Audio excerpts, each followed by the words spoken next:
وإن أوهن البيوت لبيت العنكبوت لو كانوا يعلمون.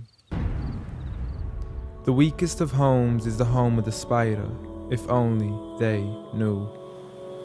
And it's not just because of the web, but also for what happens inside it too. The most fragile of homes, home to the most ferocious of family feuds, a husband and wife relationship that is solely based on being used for consummation. See, as soon as they finish mating, the wife would then consume the body of her own husband. It's disgusting, and so can the children be too. See, as soon as they mature, they would chew upon their own mother as a source of food. It's sinister, it's crude. I don't want to imagine it, but it's true. And such the examples that are used, not because God can be cruel, but for God to prove that the weakest of homes are those in which the inhabitants are abused. See, marriages are meant to bring happiness, and the home is a refuge of tranquility and comfort to all those who walk through. And if you ever do happen to fall into disputes, you must learn to understand that the marriage isn't always about you. Rather, it's learning to live together as one, although we are still living together as two.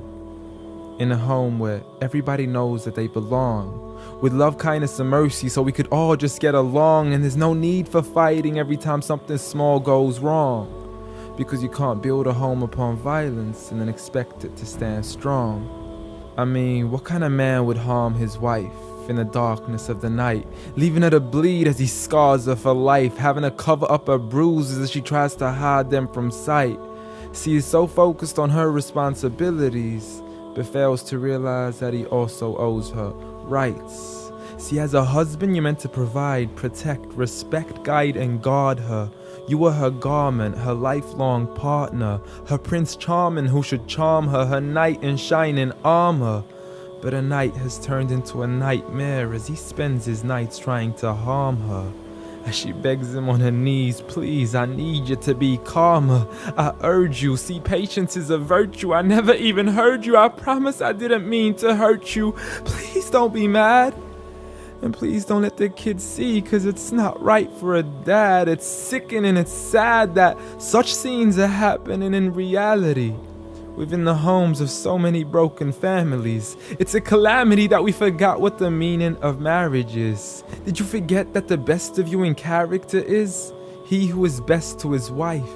The best of advice from the one who never harmed a servant, child, or wife in his whole entire life. Muhammad sallallahu alayhi wasallam. He was the best of examples in how to treat a woman right.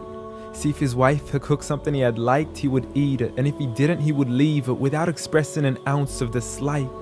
He would even refuse an invitation to food until his wife had also received an invite, and he would help around the house too, just to make her workload light. He was the pinnacle of being polite. And he taught us that the strongest of men is not he who knows how to fight, but rather he who restrains his anger right at the moment of strife. So have patience, brother.